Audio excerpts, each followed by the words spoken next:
तक जलती रहेगी दिल्ली। उपहार कांड से लेकर फिल्मिस्तान की कहानी तक और फिल्मिस्तान से लेकर मुंडका की कहानी तक कब तक जलती रहेगी दिल्ली? ये एक ऐसा सवाल है जो आज देश भर में गूंज रहा है। ये एक ऐसा सवाल है जो कई दर्द को एक बार बड़े सवाल के रूप में खड़ा कर रहा है। ये एक ऐसा सवाल है जिसका जवाब दशकों से दिल्ली ढूंढने की कोशिश कर रही है, लेकिन मिल नहीं पा रहा है। और इसीलिए हमने आज विशेष रूप से इस सवाल को आपके बीच रखने की कोशिश की है कि आखिर कब तक जलती रहेगी दिल्ली। नमस्कार, आपके साथ मैं हूं लावनी विनीत और आप देख रहे हैं हमारी बहुत ही विशेष प्रस्तुति कब तक जलती रहेगी दिल्ली। ये कहना इसलिए पड़ रहा है क्योंकि आपको याद होगा कि 1997 में जब उपहार कांड हुआ था तो इसके बाद से कई सवाल खड़े हुए थे। ये कहा गया था कि जो फायर सेफ्टी नॉर्म्स है उसे लेकर स्क्रूटनी की जाएगी। सरकारें आती रहीं, सरकारें जाती रहीं, प्रशासनिक सेवाओं पर उनके पदों पर बैठे हुए लोग बदलते रहे, लेकिन नहीं बदली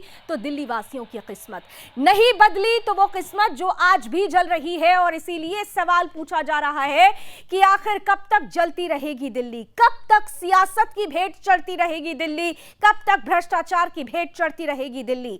मुंडका में जिस तरीके की परिस्थिति पैदा हुई, यहां पर सीधे सीधे 27 लोगों ने असमय अपनी जान गंवा दी। 25 लोगों का अब तक कोई पता नहीं है और ऐसे में खेल शुरू हो चुका है मुआवजे का। लेकिन क्या महज मुआवजे के खेल से वो दर्द भर सकेगा जो इस अग्निकांड में लोगों को खोने के बाद उनके परिजनों को हो रहा है? अब भी कुछ परिजन हाथों में तस्वीर लिए, आंखों में आंसू लिए मुंडका के इस इलाके में घूम रहे हैं कि कहीं ऐसा हो कि उनके अपने अभी जीवित हो, उन्हें किसी तरह से बचाया जा सके। लेकिन क्या उनका जो ये दर्द है वो कोई कम कर पाएगा? ये भी एक बड़ा सवाल है। इस पर आज करेंगे हम खुलकर बहस। हमारे साथ कुछ ही देर में जुड़ेंगे विशेष अतिथि, लेकिन उससे पहले आइए सबसे पहले हम दिखाते हैं आपको वो रिपोर्ट जो सीधे सीधे आपको बताएगी कि दिल्ली में भ्रष्टाचार की भेंट एक बार फिर से चल गई है दिल्ली के लोग।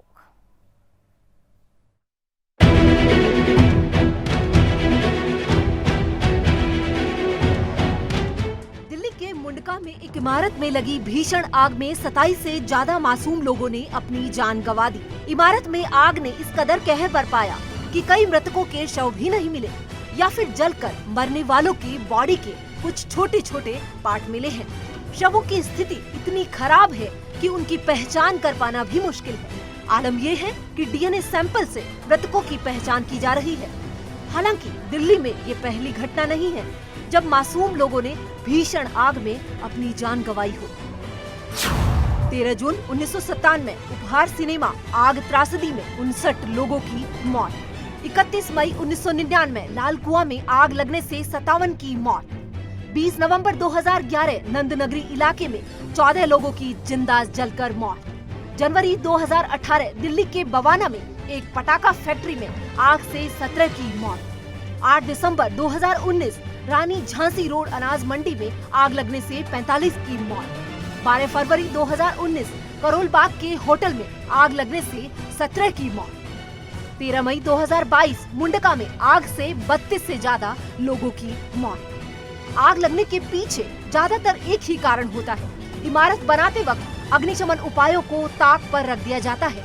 यही वजह है कि दिल्ली में हजारों की संख्या में ऐसी फैक्ट्रियां हैं जिनमें न तो अग्निशमन के लिए पर्याप्त इंतजाम है और न ही बिल्डिंग के नक्शा बनाते वक्त ऐसी व्यवस्था की गई कि आग लगने पर लोगों को बचाया जा सके। हद तो तब हो जाती है जब कई बिल्डिंगों और फैक्ट्रियों को बिना जांच के एनओसी मिल जाती है और उन पर किसी अधिकारी या मौजूदा सरकार की नजर नहीं जाती है। लेकिन जब ऐसी भयंकर घटना हो जाती है तो अधिकारी या सरकारें आनन फानन में कार्रवाई करने लगती है। मुआवजे का खेल शुरू हो जाता है। यहाँ पे जहाँ इस फैक्ट्री में इस बिल्डिंग के अंदर आग लगी, बहुत ही भीषण आग थी और कई लोग ऑन द स्पॉट जल के डेथ हो गई है और इतनी ज़्यादा उनकी बॉडीज क्षत विक्षत हो गई है कि अभी तक काफ़ी उनमें से पहचान भी नहीं पाए हैं। यहाँ पे हमने डीएम की तरफ से एक हेल्प डेस्क भी लगाया है। जो लोग मिसिंग रिपोर्ट कर रहे हैं उन लोगों की मदद के लिए और एफएसएल के ज़रिए डीएनए की जांच करके आइडेंटिफाई कर पाएंगे कि किसकी बॉडी किस फैमिली की है। रात जो सीढ़ियां लगाई थी लोगों को निकालने के लिए, वो सीढ़ी गांव वालों ने लगाई थी, लेकिन बैकवर्ड से भी बैकवर्ड गांव में वो सीढ़ियां आज इस्तेमाल नहीं की जाती। उस सीढ़ी से आइडिया लगा लो कि हमारा लेवल क्या है, वो सीढ़ियां लगनी चाहिए थी। ऊपर फाइबर से भरा हुआ टूट भी नहीं रहे, शीशा होता, इवन लोहा भी, फाइबर टूटना बड़ा मुश्किल है। एक ही रास्ता था, लोगों ने छलांगे दे मार के जान बचाई है। 100-125 लोगों ने फिर भी मिलके जो बच गए हैं शुक्र है, इंजर्ड है वो बच जाए शुक्र है, लेकिन मुआवजे से कोई काम नहीं चलेगा, इससे सबक लो। इस बार भी मुंडका में भीषण आग में मारे गए लोगों के लिए सरकार ने मुआवजे की घोषणा कर दी है, लेकिन सवाल ये उठता है कि क्या मुआवजे में दिए गए कुछ रुपए मरने वालों का जीवन लौटा पाएगा? क्या ये पैसे भीषण आग में स्वाहा हो चुके लोगों के परिवारों के अपार दुख को कम कर पाएगा? आखिर कब तक जलती रहेगी दिल्ली? तो पैसे से जिंदगी नहीं खरीदी जा सकती। हर बार लोग मरते हैं और मुआवजे का खेल शुरू हो जाता है, लेकिन जो करना चाहिए उस दिशा में सरकारें काम क्यों नहीं करती हैं? प्रशासन से सवाल क्यों नहीं पूछे जाते हैं? और क्यों इसी तरीके से लोगों को लापरवाही की मौत भेंट में दे दी जाती है?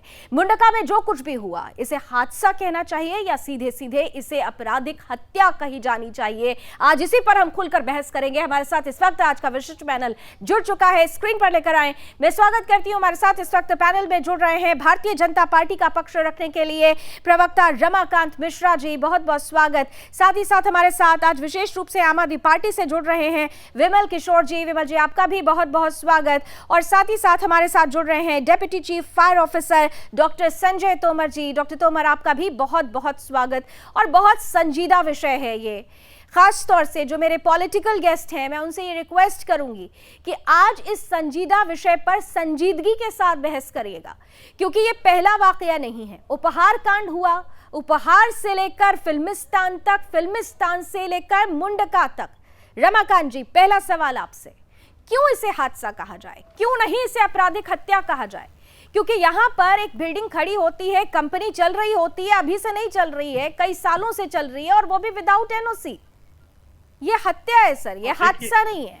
रमाकांत जी, देखिए लावनी जी, निश्चित तौर पर ये बिल्कुल संवेदनशील विषय है, और मैं उन 27 जो व्यक्ति इस हादसे का शिकार हुए हैं, मैं उनके परिवार के प्रति, उनके प्रति संवेदना व्यक्त करता हूं, और साथ ही साथ श्रद्धांजलि अर्पित करता हूं। आज मैं एक भी चीज जो है तो राजनीति वाली कोई भी चीज बोलने की कोशिश नहीं करूंगा, बल्कि इस तरह के जो हादसे जिस तरह से यहाँ पर पुनरावृत्ति हो रही है दिल्ली के अंदर में या अन्य जगहों पर, देश के कोने, जिस कोने में भी आप ले लें, जहां पर भी इस तरह की घटनाओं की पुनरावृत्ति होती है, हमें उसकी समीक्षा करनी चाहिए।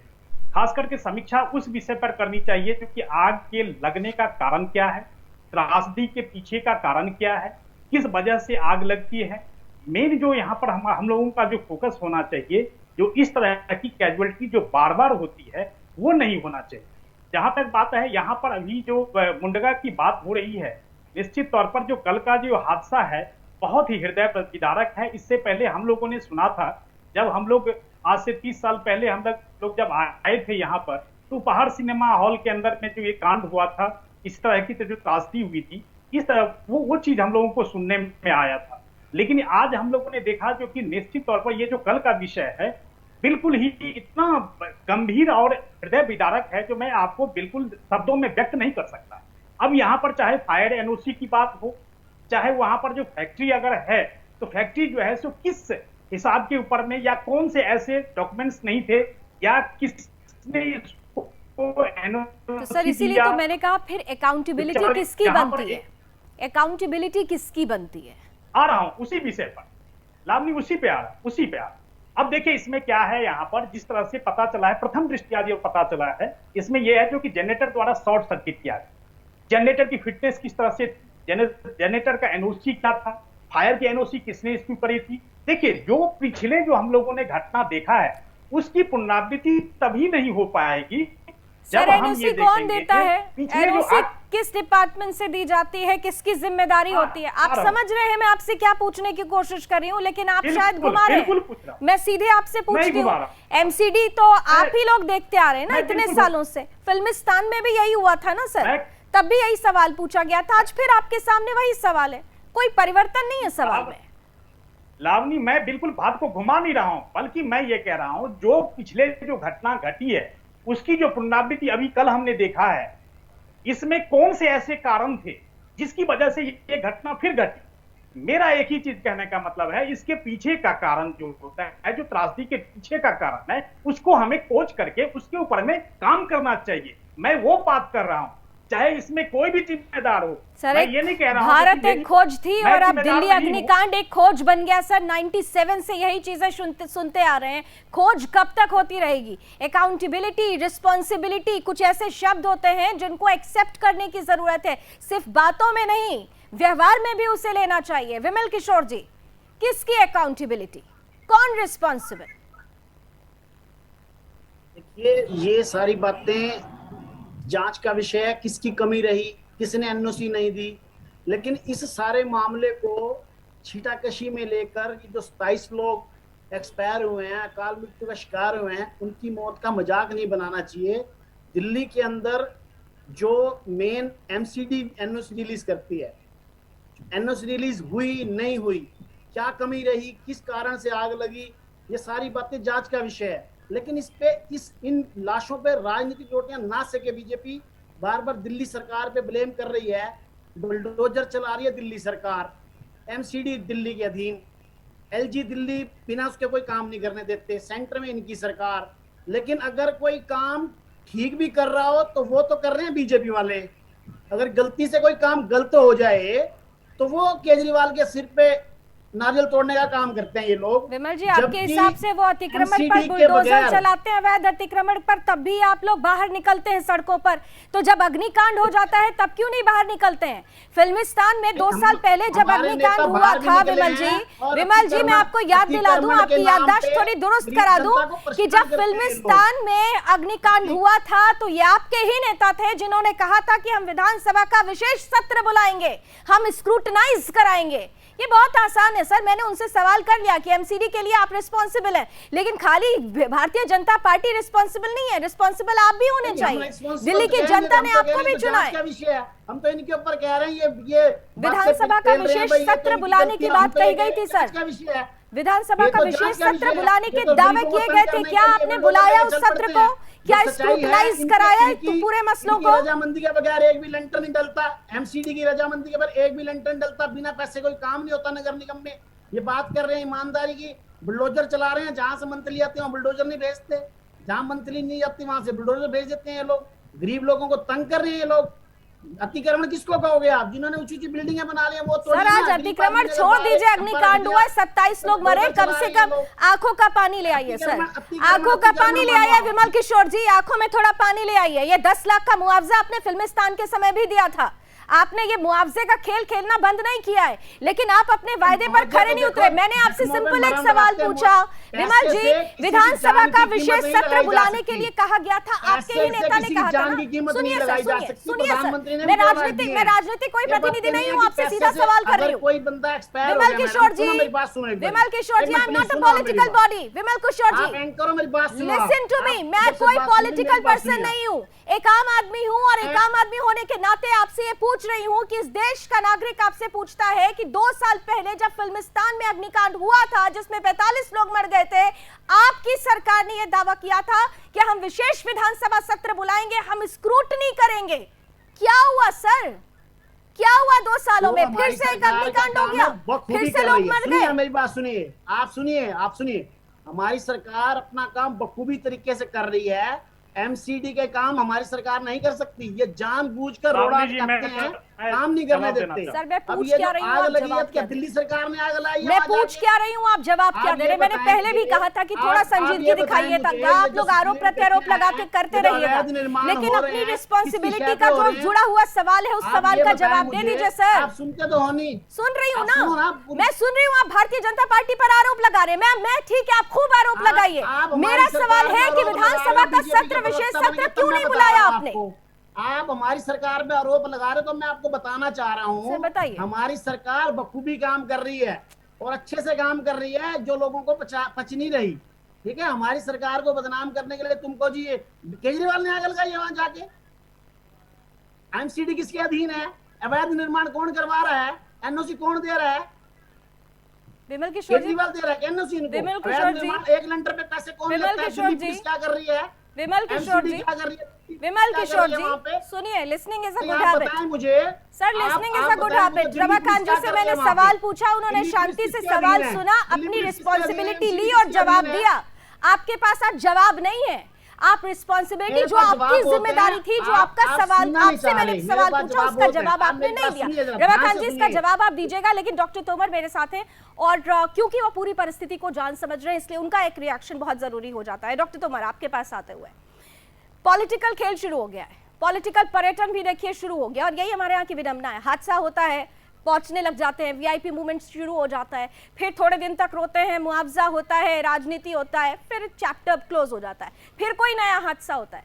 सवाल ये है कि आज जो परिस्थिति मुंडका में सामने आई है, क्या जो फायर सेफ्टी नॉर्म्स हैं उनका पालन हो रहा है? और आप क्योंकि उस डिपार्टमेंट से जुड़े हुए हैं, आप जानते होंगे कि यहाँ पे कितनी ऐसी बिल्डिंग्स हैं जो किसी भी नॉर्म्स के आधार पर नहीं चल रही हैं, बस चल रही हैं। इंतजार हो रहा है कि कब हादसा हो जाए और फिर सैकड़ों जाने ऐसी चली जाए। डॉक्टर तोमर जी नमस्कार जी।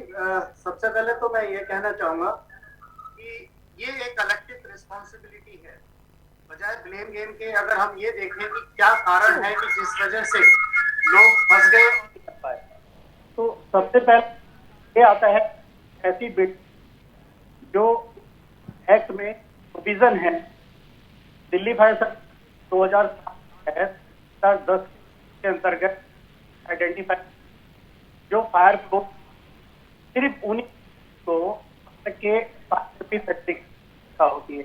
और देरी तक उस एक्ट में ये प्रावधान है, जब भी कोई सेंक्शनिंग उस बिल्डिंग के प्लान हमारे डिपार्टमेंट फॉरवर्ड कर, उसमें हम ये सारी चीजें चेक करते हैं जो यूबीबीएल के प्रावधान है, यूनिफाइड बिल्डिंग बायलॉज के, कितना स्टेयरकेस की चौड़ाई होनी चाहिए, कितने स्टेयरकेस होनी चाहिए, कॉरिडोर कितना बड़ा होना चाहिए, और national building code of India के हिसाब से उसके अंदर फायर के क्या क्या मापदंड है, ये हम फायर सेफ्टी डायरेक्टिव 2-3 पेज का हम बना के उस बिल्डिंग अथॉरिटी को, जिसकी तरफ से हमारे पास प्लान आए हैं, उसको हम फॉरवर्ड करते हैं ताकि ये चीजें इनकॉर्पोरेट कर दी जाए। जी, दूसरी बात, इन्फोर्समेंट। जब तक हमारे पास कोई बिल्डिंग प्लान आएंगे नहीं, जब तक हम उनको फायर सेफ्टी गाइडलाइंस इशू नहीं करेंगे, तब तक उस बिल्डिंग को फायर सेफ्टी सर्टिफिकेट नहीं जारी किया जाता। अब रही बात फंसने की, तो ज्यादातर प्राय लोग उन्हीं बिल्डिंगों में फंसते हैं जहां पर मीन्स ऑफ एस्केप एक ही है और सिर्फ एक जीना है, और उसके अंदर हम फायर हजार्ड को नहीं देखते कि उसके अंदर हम अगर बिल्डिंग में स्टोर कर रहे हैं कुछ चीज और उसके अंदर हम बिजली के मीटर लगा देते हैं या उसके अंदर इलेक्ट्रिक शॉर्ट सर्किट होगा तो कॉन्टिन्यूटी हो जाएगी, उसी एक जो अवेलेबल जीना है उसके अंदर धुआं भर जाएगा, आग लग जाएगी, तो मैं कहां से निकलूंगा। इसलिए प्राय बहुत जरूरी है कि ये कलेक्टिव जिम्मेवारी है बिल्डिंग ओनर्स की भी, एसोसिएशंस की भी, गवर्नमेंट की भी और सभी डिपार्टमेंट्स की, क्योंकि डिपार्टमेंट तो जनरली अपने जो एक्ट और रूल्स हैं उनके बंधा हुआ होता है, उससे बाहर हम एक्ट से बाहर हम कोई कार्रवाई नहीं कर सकते जी। तो इसलिए बहुत जरूरी है कि ऑक्यूपायर भी जाने। एक बार दिल्ली की जनता से मैं ये अपील करना चाहूंगा आपके माध्यम से कि कम से कम जिस बिल्डिंग में वो कार्य करते हैं या जाते हैं, पूरा दिन रहते हैं, वहां ये सुनिश्चित करें कि अगर जिस रास्ते से वो आए हैं अगर वो फायर में इन्वॉल्व हो जाएगा धुएं की वजह से या अग्नि की वजह से, अगर वो नहीं यूज में हो सकता तो क्या हमारे पास दूसरा सेकंड अल्टरनेट स्टेयरकेस है, क्या मैं छत पे जाकर जान बचा सकता हूँ, क्या खिड़की से निकलकर मैं अपनी जान को बचा सकता हूँ, ये बहुत इंपॉर्टेंट। सर, मैं एक बड़ा महत्वपूर्ण सवाल करूंगी आपसे, अगर आपके पास ऐसा कोई आंकड़ा हो तो आप जरूर इसे शेयर करें कि अभी दिल्ली में कितनी ऐसी बिल्डिंग्स हैं जिनमें ऐसा विदाउट एनओसीज यहाँ पर फैक्ट्रीज चल रही हो या ऐसी कोई बिल्डिंग हो, कोई ऐसा आप लोगों ने स्क्रूटनी किया हो उनके लिए, आप लोगों ने कोई? जी देखिए, मैंने आपको पहले ही बताया कि हम लोग एक्ट से बंधे हुए हैं, हम एक्ट से बाहर जाकर एक्शन नहीं ले सकते, ये मैंडेट नहीं है। दिल्ली फायर सर्विस रूल 34 में क्लियरली डिफाइंड है कि बिल्डिंग प्लान्स जिस भी प्रेमिसेस को एनओसी चाहिए, चाहे वो रेस्टोरेंट है, बैंकेट हॉल है, होटल्स हैं, कमर्शियल इमारतें हैं, मर्केंटाइल बिल्डिंग्स हैं, वो बिल्डिंग प्लान हमारे पास किसी ना किसी अथॉरिटी से फॉरवर्ड होंगे, हम सीओ मोटो एक्शन नहीं ले सकते। दूसरी बात, जिस भी बिल्डिंग के प्लान्स हमारे पास आते हैं उसमें हम फायर सेफ्टी की जो मानक हैं उनको हम चेक करते हैं और बिल्डिंग प्लान्स वापस भेजते हैं इन हिदायतों के साथ कि इस बिल्डिंग के अंदर अग्निशमन की ये सुविधाएं मौजूद होनी चाहिए। ये फर्स्ट फेज का आप कहिए कि क्लियरेंस होता है बिल्डिंग प्लान्स, ये प्रोसीजर है, एज पर लॉ है।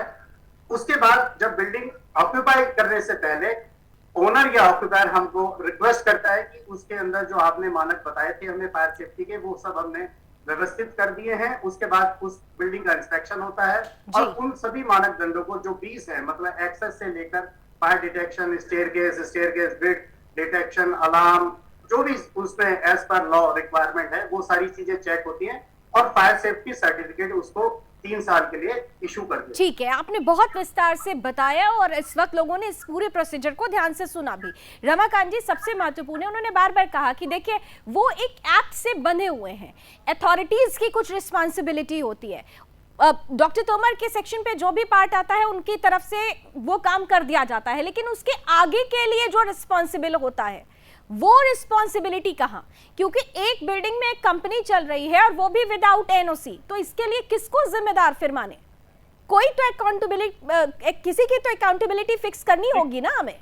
रमाकांत जी बिल्कुल लावनी जी, बिल्कुल सही कहा। अभी तोमर जी ने बहुत ही विश्लेषित तरीके से उन्होंने सारा कुछ समझाया। मैं आज राजनीति करने के लिए नहीं बैठा हुआ, क्योंकि हम बिल्कुल गमगीन हैं उन 27 जो हमारे भाई या बहन जो इस हादसे में, इस त्रासदी में उनकी मौत हुई है। निश्चित तौर पर हम गमगीन हैं, इसलिए राजनीति करने की हम कोशिश नहीं करेंगे।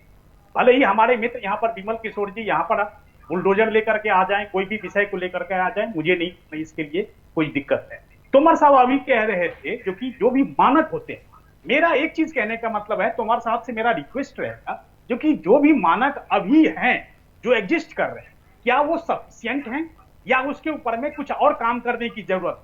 ये भी एक बहुत बड़ा प्रश्न है। इसलिए मैं कहता हूं जो कोई भी हादसा होने के पीछे जब कारण होता है, उस त्रासदी के पीछे जब कारण होता है और उसको जब डिस्क्लोज किया जाए, जो अब आपके सामने अगर होता है, तो एग्जिस्टेंस जो रूल्स होते हैं, जो एक्ट होते हैं, क्या उसमें और मॉडिफिकेशन की जरूरत है? क्या उसमें और कोई मानक जोड़ने की जरूरत है? ये सारे विषय जो है सो यहाँ पर उठने और समझने जरूरी है खास करके। लेकिन जहां तक बात है ये हादसे की, मैं कह रहा हूं कोई भी हो, अकाउंटेबिलिटी तो तय होनी चाहिए, क्योंकि जब 27 जो परिवार किस तरह से गमगीन जिस परिस्थिति में आ गए हैं, ये इसके लिए मुआवजा कोई उपयुक्त चीज नहीं है। आज आप 10 लाख देते हैं, 50,000 देते हैं, 2 लाख क्या देते इस हैं, अग्निकांड के लिए आप लोग अपने आप को दोषी मांगते हैं? रमाकांत जी बहुत सीधा सवाल कर रही हूँ। आपने अकाउंटेबिलिटी की बात कही ना, आपने कहा मानक तय होना चाहिए, मानक तय हो गया, मानक का इम्प्लीमेंटेशन कराने के लिए तो फिर जिम्मेदारी कुछ खास अथॉरिटीज की होती है ना सर। वो तो भ्रष्टाचार की भेंट चढ़ गई और वो खास अथॉरिटीज आपके अंडर आती है, तो फिर रिस्पॉन्सिबिलिटी ले लीजिए। अभी दूसरा सवाल मैं विमल जी से भी करूंगी, क्योंकि आज रिस्पॉन्सिबिलिटी तय की जाएगी सर। मैं लावणी जी बिल्कुल कह रहा हूं, मैं बिल्कुल पारदर्शी तरीके से मैं ये कहना चाहूंगा, जो भी अकाउंटेबिलिटी है और जो भी इसके दोषी व्यक्ति है, जहां से भी ये व्यक्ति हैं, उनको दंडित किया जाए, क्योंकि ये चीज बार बार होना एक बहुत बड़ी चीज है। और हम लोग भी एक ह्यूमन बीइंग्स है, हम लोग भी एक मानव हैं, हम लोग भी एक इंसान हैं। अगर मान लीजिए जिस परिवार में सर, क्या आप मानते हैं कि एमसीडी भ्रष्टाचार की भेंट चढ़ रहा है? जो आरोप लगाए जाते हैं आज जो हुआ है, क्या कहीं ना कहीं से करप्शन उसके पीछे जिम्मेदार है? करप्ट लोग उसके पीछे जिम्मेदार है? शायद रमाकांत जी से हमारा संपर्क टूटा, हम दोबारा उन तक जाने की कोशिश करेंगे। विमल जी आपके पास आते हुए, देखिए फिर से मैं आपसे कहूंगी रिस्पॉन्सिबिलिटी और अकाउंटेबिलिटी। एक सवाल मैंने पहले आपसे पूछा था कि अग्निकांड हुआ था तो आपकी जब सरकार आई थी, फिल्मिस्तान में जो अग्निकांड हुआ था, आप लोगों ने कहा था हम विशेष सत्र बुलाएंगे, हम स्क्रूटनाइज करेंगे, हमें एमसीडी पर भरोसा नहीं है। आपने इतनी बड़ी बातें कही थी ना सर, आज भी फिर वही कह रहे हैं कि एमसीडी के हाथों में। अरे उनकी वजह से मान लेते हैं कि अग्निकांड हुआ, चलिए मान लिया आपकी बात, लेकिन कुछ रिस्पॉन्सिबिलिटी तो आपकी भी है ना सर।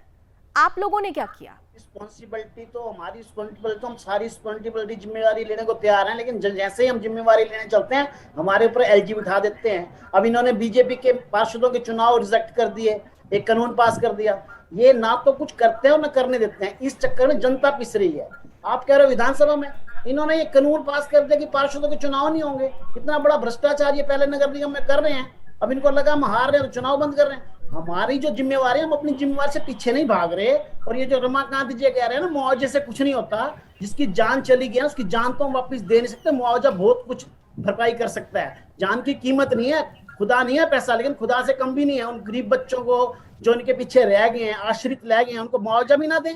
ये तो 2 लाख दे के अपना, पहले 2 लाख अनाउंस कर रहे हैं, केजरीवाल जी ने 10 लाख कह दिया, तो रमाकांत जी कह रहे हैं जी मुआवजे से क्या होना है। मुआवजा क्यों नहीं, आप भी तो 10 लाख में तो कहता हूँ परिवार की भरपाई होगी, भरण पोषण होगा, बच्चे पढ़ेंगे, ये क्यों नहीं है। बाकी ऐसी मोनोपोली नहीं होनी चाहिए कि बीजेपी है बाकी सब ऐसे ही हैं। सबको जिम्मेवारी लेनी चाहिए, जो जिम्मेवारी जिसकी है उसकी जिम्मेवारी लेनी पड़ेगी, जो दोषी है उसको सजा मिलनी ठीक है, चाहिए। तो उन्होंने अपनी ये नहीं जिम्मेदारी अपना ली है। आए और आपसे कुछ गलतियां होती है, आप जिम्मेदारी लेते हैं? रमाकांत जी ने जिम्मेदारी ली, आप जिम्मेदारी लेते हैं कि आपने भी कुछ चूक कर दी? जिम्मेवारी होगी तो हम जिम्मेवारी लेंगे, हम जिम्मेवारी से पीछे नहीं हट रहे। चलिए, अभी भी अगर मगर में आप अटके हुए। आइए जरा ग्राउंड पर अब आपको लिए चलते हैं। चलिए थोड़ा सा राजनीति से ऊपर उठ जाते हैं, आइए जरा ग्राउंड पर लिए चलते हैं। ठीक है विमल जी, आ रही हूं मैं आपके पास। ग्राउंड पर लिए चलते हैं। इस वक्त मेरे सहयोगी प्रेम कश्यप उसी इलाके में, उसी मुंडका में मौजूद हैं जहां पर ये बड़ा हादसा हुआ है। प्रेम, आप वहां पहुंच चुके हैं। हादसा कहना शायद नाइंसाफी होगी उनके साथ जिन्होंने अपनों को खो दिया है, जो अब इस दुनिया में नहीं है। सिर्फ 27 लोगों की मौत नहीं हुई है, 27 परिवारों की मौत हो गई है, क्योंकि कई ऐसे लोग थे जिनकी जीवन को चलाने वाले, उनकी जीविका के लिए, उनके परिवार को चलाने वाले इस अग्निकांड में स्वाहा हो गए हैं। राइट नाउ वहां की क्या सिचुएशन है? क्या अभी वहां पॉलिटिकल पर्यटन चल रहा है? क्या सिचुएशन है ग्राउंड से, आप क्या देख पा रहे हैं? निश्चित तौर पर जैसे कि आप बता रही हैं कि 27 लोगों की मौत नहीं हुई है लावनी जी, कि जो लोग अब अपने परिवार का भरण पोषण कर रहे थे, परिवार की आजीविका चला रहे थे, उनकी मौत हुई है। कल रात की ये घटना बेहद हृदयास्पद है। और जिस तरह की ये घटना हुई उसके बाद जो पॉलिटिकल टूरिज्म चलने लगा, मतलब इस पर भी राजनीति करने की कोशिश की जा रही है। ये समझ सकते हैं, ये एक क्षुब्ध राजनीति को भी प्रदर्शित करती है, क्योंकि जिन लोगों ने अपनों को खोया है, अपने परिजनों को खोया है, उनका दुख हम कोई समझ नहीं सकता। उनकी दुख, उनकी पीड़ा, क्योंकि ये वो लोग थे जो कार्य करते थे, पैसे कमाकर घर लाते थे, रोटियां चलती थी। हमारे पीछे ये बिल्डिंग है, ये पूरी बिल्डिंग हम दिखाना चाहेंगे आपको। ये देखिए बिल्डिंग की क्या स्थिति है। वहाँ पर भी अभी रेस्क्यू टीम वाले ऊपर में है, बैठे हुए हैं वो लोग और निगरानी में लगे हुए हैं। बाकी आप देख सकते हैं पूरी बिल्डिंग पूरी तरीके से जल गई है। आग की लपटें किस तरीके से लगी थी कि पूरी बिल्डिंग मतलब काला हो चुका है पूरा बिल्डिंग। और अभी भी यहाँ पर आप देख सकते हैं किस तरीके से भीड़ जुटी हुई है। और देखिए एक चीज़ पे मैं ध्यान केंद्रित करवाना चाहूँगा, ये बिल्डिंग एक पॉश इलाके में है, आवासीय इलाका है। आवासीय इलाके में कॉमर्शियल बिल्डिंग, वो भी बिना इजाज़त के थी। और ये भी गौर करने वाली बात है कि इस बिल्डिंग में आखिर निगरानी करता कहाँ थे। और एक बिल्डिंग में एक दरवाजा था निकलने का, जबकि कॉमर्शियल बिल्डिंग का रूल है कि दरवाजे होते हैं एग्जिट के लिए, 2 गेट होते हैं, लेकिन यहाँ पर ऐसा कुछ नहीं। प्रेम कश्यप, वहाँ पर कुछ लोग हैं, पॉसिबल हो तो जरा आप उनसे अगर बात कर सकें, क्योंकि वहाँ पर बहुत सारे लोग इस वक्त हैं। क्या यहाँ के ही लोग हैं, यहाँ के जो लोग यहाँ पर मौजूद थे उस समय, आप जब यहाँ पर थे, आपको किस समय ये घटना हुई और कैसे ये पूरा घटना हुआ? घटना हुई हमारे को 4:30 बजे करीब पता चला, 4 बजे आग लगी हुई है। तो हमने करेन लगवाया, यहाँ पे हमारा ये करेन है ना, यहाँ पे करेन था, करेन लगवाए। उसके बाद में जाकर सारे बंदे को जितना अपनी हेल्प हुआ, जितना हमारे से हुआ, जब से जितने जो बंदे थे सारे, मतलब कॉलोनी के सारे बंदे से जितना हेल्प हुआ कर चुके हैं। जितना बंदा हम बचा पाए बचा लिए, बाकी उसके अलावा हम नहीं बचा पाए। कितने लोग अंदर थे? ऐसा है जी, इसमें तो 350 बंदे करीब थे, 350 बंदे थे जी। बताया जा रहा है कि वहाँ पर मीटिंग चल रही थी, प्रोत्साहित किया जा रहा था वहाँ पर कार्य करने के मजदूरों। तीसरी मंजिल पर मीटिंग चल रही थी, सारे बंदे के बुलाया था। अब नीचा क्या हुआ नहीं हुआ, कैसे आग लगी, उसके बारे में हमारे कोई जानकारी नहीं है। ठीक है प्रेम, आप वहाँ कुछ और लोगों को जोड़ने की कोशिश करें इन सबके बीच, क्योंकि फायर डिपार्टमेंट से हमारे साथ बहुत इंपॉर्टेंट मेंबर जुड़े हुए हैं। डॉक्टर तोमर जुड़े हुए हैं हमारे साथ। डॉक्टर तोमर, एक बहुत इंपॉर्टेंट बात इस पूरी अग्निकांड में ये बात आई है कि कॉल किया जा रहा था फायर ब्रिगेड को, लेकिन पूरे 1 घंटे के बाद वहां पर फायर ब्रिगेड पहुंचती है। 1 घंटा ऐसी अग्निकांड में बहुत मायने रखता है। 1 घंटा तक अगर फायर ब्रिगेड वहां नहीं पहुंचती, और अमूमन ऐसा देखा जाता है कि ये कहा जाता है कि फायर डिपार्टमेंट को कॉल करो, लेकिन वहां से फायर ब्रिगेड बहुत देर आती है। ये बहुत बड़ी समस्या है सर। नहीं, मैं इस बात से सहमत नहीं हूं, क्योंकि आपने देखा होगा अभी इनकी इंफॉर्मेशन में ही विरोधाभास है। 4 बजे बताया गया कि आग लगी, और ऑफिशियल जो इन्फॉर्मेशन फायर कंट्रोल रूम को मिली वो 4:30 के बाद। और आपने देखा होगा कि आईनी तो गाड़ियां सड़कों से ही, हीरागढ़ी चौक के ऊपर अगर आप कभी भी आप अपना व्हीकल लेके जाएं तो आपको पता लगेगा कि एक रेड लाइट क्रॉस करने में 20 से 25 मिनट लग जाते हैं। और जब इस तरह का ट्रैफिक होता है तो पहुंचने में अमूमन टाइम लगेगा। But sir early in the morning जब आग लगी थी उतना ट्रैफिक नहीं होता सर, आप उनका विरोधाभास कह रहे हैं, लेकिन वहां उनके लोग जल गए सर। शाम को लगी है आग, आपके पास गलत इंफॉर्मेशन है। ये 4:30 बजे के बाद आग लगी है। और जैसा कि इसमें फैलने का कारण था, हमें ये भी देखना चाहिए कि ये बिल्डिंग जैसा रेजिडेंशियल एरिया में बताया गया उसका कमर्शियल इस्तेमाल हो रहा था। और दूसरा, इसके अंदर मीटिंग चल रही थी। मीटिंग का मतलब है कि अगर 50 से ज्यादा लोग कहीं इकट्ठे होते हैं तो उसके मापदंड अलग हो जाते हैं। 2 मीटर के जीने की विड्थ की रिक्वायरमेंट होती है, 2 स्टेयरकेस की रिक्वायरमेंट होती है, जो कि इस बिल्डिंग में नहीं थी। तो सारा की सारी एक्टिविटीज जो है वो गैर कानूनी रूप से सर वो गैर कानूनी थी, वो दिख रहा है। आप जो कह रहे हैं कि ठीक है फायर सेफ्टी नॉर्म्स नहीं था, लेकिन ये हकीकत है कि कई बार फायर डिपार्टमेंट को कॉल किया जाता है, कॉल नहीं उठता है, ये भी एक सत्य है, ये भी एक सत्य है सर। कुछ सत्य जो है उनको स्वीकारना चाहिए। आज के मैडम देखिए, मैं आपको फिर बता दूं कि आजकल एडवांसमेंट हो गई है और 112 से भी कॉल आती है, पुलिस कंट्रोल रूम से भी हमारा ये फायर कंट्रोल रूम जुड़ा हुआ है। विमल किशोर जी, 112 से कॉल आती है, 100 से कॉल आती है। आप ऐप से कॉल कर सकते हैं। There are various method. ऐसा नहीं कह सकते आज के जमाने में कि फायर कॉल नहीं। विमल किशोर जी, गाड़ी तो अपनी सड़क से ही आएगी ना मैडम। विमल किशोर जी, जो बातें कही जा रही हैं, जैसे अभी ग्राउंड पे मेरे सहयोगी हैं, वहां पर मैं दोबारा फिर उनके पास जाऊंगी, लेकिन वहां पे कहा जा रहा है कि कई बार ऐसा होता है कि कॉल की गई लेकिन देर में पहुंचती है फायर ब्रिगेड। ये समस्या भी, और मुझे याद है कि कई बार जब आप लोग जब दिल्ली दरबार लगा करते थे तो उस वक्त भी जनता ने ये बात आपके सामने रखी थी कि हमें ये समस्या होती है। इस पर आपने कभी कुछ काम करने की कोशिश की? विमल किशोर जी, ऐसा अगर कुछ हुआ है तो उसकी जांच होगी और आगे से हम ऐसे प्रयास करेंगे कि ऐसी दुर्घटनाएं ना हो, और अगर कोई दोषी पाया जाए तो उसके खिलाफ जांच होकर कार्रवाई होगी। लेकिन इसके ऊपर राजनीति ना करके मैं तो ये कहूंगा, मृतकों के परिजनों को संवेदना हमारी है और हम जितना मुआवजा दे रहे हैं, सेंट्रल गवर्नमेंट भी कम से कम उतना मुआवजा दे। अरे सर, आप तो मुआवजे पे ही अटक गए, आपकी सियासत वहीं पर अटक जाती है सर। उसके आगे थोड़ा बढ़ जाइए, ठीक है, पैसों से उनको कुछ राहत जरूर मिल जाएगी, मुआवजा मिलना चाहिए, लेकिन मुआवजे से ऊपर थोड़ा उठ जाइए या इंतजार करें कि फिर अपनी कानों पे 10 लाख। आप सोचिए, जितना तो आप लोगों ने मुआवजा दिया है उतने में तो फायर नॉर्म्स को पूरा करती हुई एक बिल्डिंग तैयार की जा सकती थी सर। जितना आप लोग लाखों रुपए मुआवजे में दे देते हैं, उतना स्क्रूटनी करने में अगर खर्च कर दीजिए तो ये हादसा ही नहीं हो, ये हत्याएं ही ना हो। रमाकांत जी, वो 10 लाख देंगे, आप 2 लाख दीजिएगा, फिर मुआवजे का कंपटीशन, और लोग यूं ही मरते रहेंगे, यूं ही जलते रहेंगे और अपना छुट्टी हो गई। रमाकांत, ये जो दिल्ली के अंदर उनको सहारा मिलना चाहिए। बार कह रहा था, मैं बार कह रहा था इसमें राजनीति नहीं करूंगा, लेकिन अब मुझे लग रहा है जो कि जिस तरह से ये सरकार काम कर रही है, बिल्कुल ये राजनीति से ऊपर उठ करके काम करने की मतलब जरूरत ही नहीं समझ रही। मैंने पहले ही कहा था जो कि इसमें मिल करके काम करने की जरूरत है। तो आप कर रहे हो, अभी तोमर साहब कह रहे थे, अभी तोमर साहब कह रहे थे, और इन्हीं के विभाग के जो निदेशक है 4:50 में कह रहे थे, जो कि ये हमारे पास कॉल पहुंचा है 18 मिनट के बाद। मैं इस बात से इत्तेफाक नहीं रखता हूं, हालांकि ये जांच का विषय है, और कब फोन किया गया, कब अग्निशमन की गाड़ी पहुंची, ये सब बिल्कुल दूध का दूध पानी का पानी हो जाएगा।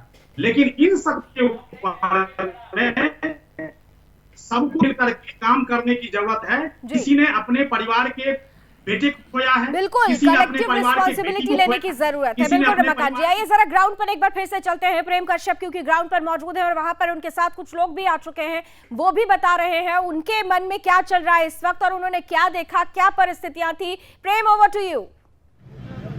देखिए, ये लोग जो हमारे साथ हैं, इन लोगों का बताना है कि 4 साढ़े 4 बजे ये घटना हुई। घटना होने के बाद ये लोग काम कर रहे थे, बगल के ही जगह पे ये लोग काम करते हैं, वहाँ से ये लोग दौड़ के भाग के यहाँ पर आए। उसके बाद जो यहाँ पर की उन्होंने स्थिति देखी, वो बड़ी भयावह स्थिति थी। आग के लपटों में ये बिल्डिंग तब्दील हो गया था। आप इस बिल्डिंग को देख सकते हैं, करीब से मैं कहूँगा कैमरामैन को जूम करके दिखाएं कि बिल्डिंग की हालात कैसी हो गई है कि पूरा काला, बिल्डिंग काला हो चुका है। और हर एक जगह नीचे भी आप जितनी यहाँ पर प्लास्टिक की वस्तुओं का ज़्यादा इस्तेमाल किया गया था, जिससे कि बड़ी तेज़ी से आग फैला। आप लोग यहाँ पर मौजूद थे, ये पूरा घटनाक्रम के बारे में जानकारी दे के आप लोग को जब पता चला तो आप लोग को क्या लगा और कहाँ से थे आप लोग उस समय जिस समय मैं बगल वाली यहाँ से 100 मीटर दूर कंपनी में काम कर रहे थे। जब हमें पता चला कि यहाँ पर आग लगी है तो हम लोग शायद हमारे कंपनी में भी छुट्टी कर दी थी, तो हम लोग देखे तो यहाँ बहुत भयानक ही आग लगी थी। दमकल की गाड़ियाँ आ रही थी। दमकल की गाड़ी कितने देर में पहुंची थी यहाँ पे? हम लोग आए थे, आग बुझा रहे थे। ये आग बुझा रहे थे। कितने समय के बाद आए थे आप लोग? वही कर हम आ गए थे 5 साढ़े 5 बजे तक। 5:30 बजे, मतलब 1 घंटा। 6 बजे के आसपास आऊँ मैं ड्यूटी करके। हमें गली नंबर 2 के पास हमारे कंपनी एरिक्सन के नाम से, और ये ला लो यहाँ 6 बजे जो हादसा हमने देखा है, हादसे के बाद यहाँ बिल्कुल चारों तरफ ये आग लगी हुई थी और बिल्कुल ये पब्लिक भी काफ़ी ट्रैफिक दोनों का बंद कर रखा था। और इसके बाद ये आग काफ़ी भयंकर लगी हुई थी। हाँ, और है ना अंदर से चिल्लाने की आवाज़ आई थी, बचाओ बचाओ बचाओ। ये हमने खुद अपने आँखों से, मेरा मकान 100 मीटर पीछे इसी गली में पीछे है, और ये हालात ऐसे होते हैं कि इससे पहले की वीडियो तो मेरे पास वीडियो आई तो ऊपर इस कैबिन में ये लड़कियाँ काफ़ी ऊपर से आवाज़ आ रही है, बचा लो बचा लो। लड़कियों की आवाज़ आ रही थी कि बचा लो बचा लो। जी सर। सबसे बड़ी दुख की बात यह है कि आग लगने के बाद भी 1.5 घंटे बाद दिल्ली फायर सर्विस यहाँ मौजूद हुई है। 1.5 घंटे के बाद दिल्ली की फायर सर्विस यहाँ पे आई। 1.5 घंटे बाद सर। 4-4:30 ये तो बड़ी लापरवाही दिखाती है कि ऐसी घटना, इतनी बड़ी घटना हो जाती है तो उसके बाद 1 से 1.5 घंटे के बाद यहाँ पर ये 4-4:30 बजे के आसपास। ये बात 4:38 की है। सबसे पहले ये फर्स्ट फ्लोर पे आग लगी थी, वहाँ से लेडीजों को कुदाया गया रस्सी से। अच्छा, रस्सी से कुदाया गया है, यहाँ से क्रेन लगा के उतारा गया है। मतलब लड़कियां औरतें जान बचाने के लिए वहाँ से छलांग लगा रही हैं। उनको कैच किया गया है हाथों में, यहाँ पर गद्दे बिछा के उनको ऊपर से कुदाया गया है। कुदाने के बाद में इधर से क्रेन लगा के क्रेन से उतारा गया है। यहाँ क्रेन लगा, यहाँ रस्सी बांधे। गेट क्या कह रहे हो? गेट बंद कर दिया गया था? गेट बंद कर दिया था, शटर भी बंद कर दिया था, उधर भी कर रहे बंद। ऊपर आग लगी थी, नीचे शटर बंद था सब। ये तो बड़ी लापरवाही है कि अगर शटर खुला रहता तो लोग बाहर निकल सकते थे। इसमें शीशे तोड़ने के लिए मकान मालिक ने मना कर दिया था, क्योंकि ये लेडीज कह रही थी यहाँ आग लगी हुई थी। आग लगा, आप सुन सकती हैं लावनी की इन लोगों का कहना है कि मकान मालिक ने आग लगने के बाद भी शीशे तोड़ने से मना कर दिया था। उनका कहना था कि हमारी संपत्ति को नुकसान न हो, मतलब जान से बढ़कर संपत्ति हो गई। यहाँ के चश्मदीदों का ये बात यहाँ पर क्योंकि प्रेम आप वहाँ पे मौजूद है, अगर हो सके तो, क्योंकि मुंडका में बहुत सारी ये एक इंडस्ट्रियल एरिया, बहुत सारी इंडस्ट्रीज हैं जो बिना नॉर्म्स के एनओसीज के चल रही हैं। ऐसा ये कहा जा रहा है कि बहुत सारी ऐसी बिल्डिंग्स हैं जो ऐसे ही रिहायशी इलाकों में हैं, बहुत ज्यादा कंजेस्टेड एरियाज में हैं। क्या इसके बारे में कोई जानकारी मिल सकती है? और जो आसपास के लोग आपके सामने हैं कि वो दूसरी बिल्डिंग में काम करते हैं, उनके यहाँ क्या कोई फायर सेफ्टी नॉर्म है भी या नहीं है, अगर आप पता कर सके तो? देखिए, जब हम यहाँ पर के लोगों से बात करने लगे तो आप देख सकते हैं किस तरह भीड़ जुट गया, भीड़ जमा हो गया। लोग बताने के लिए जा रहे हैं कि किस तरीके से लापरवाही से ये घटना हुई है। एक बड़ी लापरवाही थी, एक बड़ी लापरवाही। और इस बिल्डिंग के बारे में कहा जा रहा है इसका एनओसी भी नहीं था, और ये आवासीय इलाके में कॉमर्शियल बिल्डिंग चल रही थी। फायर एक्सटिंग्विशर भी यहाँ पर नहीं था ना, मतलब आप समझ सकते हैं एक दरवाजा था एग्जिट का, और उसको भी आग लगने के बाद बंद कर दिया गया। आप क्या कह रहे थे कि आग लगने के बाद इसे बंद कर दिया गया? हाँ जी सर, और 1.5 घंटे बाद फायर सर्विस आई है यहाँ पर।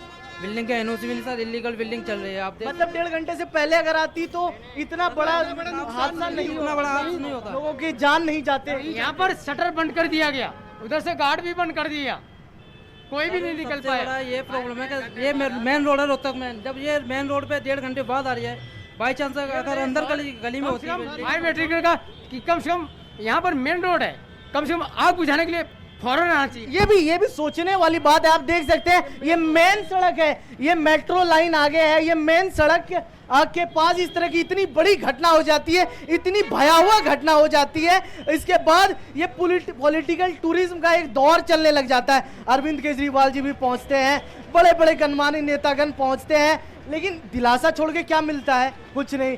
जिनके परिजनों की जान चली गई, मुआवजा, लोगों की जान चली गई और मिलता है दिलासा और मुआवजा। रमाकांत जी, आपके पास अब आते हुए, क्योंकि ये बहुत ही महत्वपूर्ण मुद्दा है। हमारे साथ इस वक्त आम आदमी पार्टी के मेहमान, अभी आप शायद उनसे मेरा कनेक्शन टूट गया है, लेकिन आपसे सवाल पूछना चाहती हूँ मैं कि देखिए, प्रेम ग्राउंड पर है और ग्राउंड से जो बातें निकल कर सामने आ रही है, जो लोग वहां पर हैं वो कोई पॉलिटिकल पर्सन नहीं है सर। उन्होंने जो देखा, उनके साथ जो हुआ, उनके दिल का दर्द निकल रहा है। वो कह रहे हैं कि पूरा का पूरा एरिया कंजेस्टेड है। ऐसे इलीगल एक नहीं कई फैक्ट्रीज, कई ऑफिसेज वहां पर चल रहे हैं। बिजली के तारों का तो वहां पे जमघट हम देख रहे थे। अभी अगर आप देख रहे हो हमारी रिपोर्ट, वहां पर संवाददाता मौजूद हैं। मकड़ जाल बिजली का, कभी भी शॉर्ट सर्किट, कभी भी आग लग सकती है। और साफ साफ वहां के लोग कह रहे हैं कि फायर डिपार्टमेंट से जो फायर ब्रिगेड की गाड़ी आई है उसे पहुंचने में घंटों लग गया। अब इसमें मैं 2-3 चीजें कहूंगा। एक तो ये चीज है जो कि ये जो एफआईआर हो रही है, एक तो किसकी लापरवाही से हो रही है, चाहे कोई भी हो, मैं कह रहा हूं विभाग कोई भी हो, उन्हें रमाकांत जी, एक बड़ा महत्वपूर्ण सवाल मैं पूछ लूं, क्योंकि हम लोग समापन की तरफ है। मुझे लगता है ये सवाल रह जाएगा तो फिर ये कार्यक्रम अधूरा रह जाएगा। मेरा सवाल सीधे से है, ऐसे हादसे जब होते हैं, क्या इन हादसों के लिए अगर उस बिल्डिंग के मालिक, उस कंपनी के मालिक जिनकी जो नॉर्म्स पूरी तरह से फॉलो नहीं करते, अगर ऐसा कोई हादसा होता है, क्या उनकी संपत्ति को कुर्क नहीं करना चाहिए? मैं बिल्कुल उसी विषय पे आ रहा हूं। जो मैंने 3 पॉइंट बोले हैं, मैं वही चीज कहने जा रहा हूं। एक तो ये चीज जो है, जो इसमें पारदर्शी तरीके से, ट्रांसपेरेंसी तरीके से, अगर कोई भी इसमें लापरवाही, कोई भी विभाग, कोई भी व्यक्ति अगर पाया जाता है, चाहे मकान मालिक हो, चाहे आप कंपनी का मालिक हो, चाहे कोई विभाग हो, निश्चित तौर पर उसको दंडित करना चाहिए जी। पहली बात। दूसरी बात ये है, जो इस तरह की जो हादसा हो रही है बार बार, ये जो त्रासदी बार बार जो रिपीट हो रहा है, इसमें जो अभी तक के जो मानक तय किए गए हैं, क्या इसमें और भी रिफॉर्म करने की जरूरत है? इसमें कोई और सुधार करने की जरूरत है? 2 चीज। तीसरी चीज ये है, जो अभी जो वर्तमान संजय गोयल जी हैं, एनडीएमसी के जो कमिश्नर है, उन्होंने अपने 6 जोन के अंदर में इस तरह की जो इलीगल एक्टिविटी है, कोई भी चीज है, इसके ऊपर में उन्होंने जांच भी जो है बिठा दिया है और 10 दिन के अंदर में इसकी रिपोर्ट आएगी। देखेंगे इस हादसे की पुनरावृत्ति हम लोग कोशिश करेंगे नहीं हो।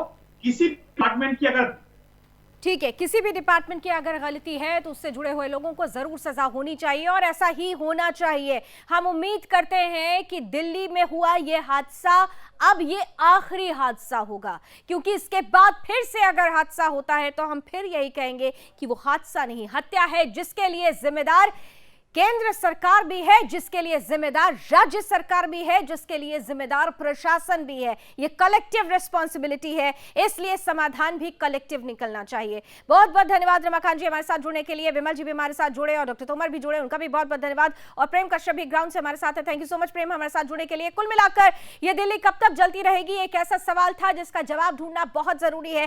राजनीति से ऊपर उठकर इसके लिए एक नॉर्म तैयार करने की जरूरत है, रिस्पॉन्सिबिलिटी और अकाउंटेबिलिटी करने की जरूरत है। उम्मीद करते हैं कि हमारे देश की सरकारें इसको ध्यान जरूर देंगी और दिल्ली दोबारा नहीं जलेगी। इसी उम्मीद के साथ अभी बस इतना ही। देश और दुनिया की तमाम खबरों के लिए आप जुड़े रहिए सुदर्शन न्यूज के साथ। जय हिंद।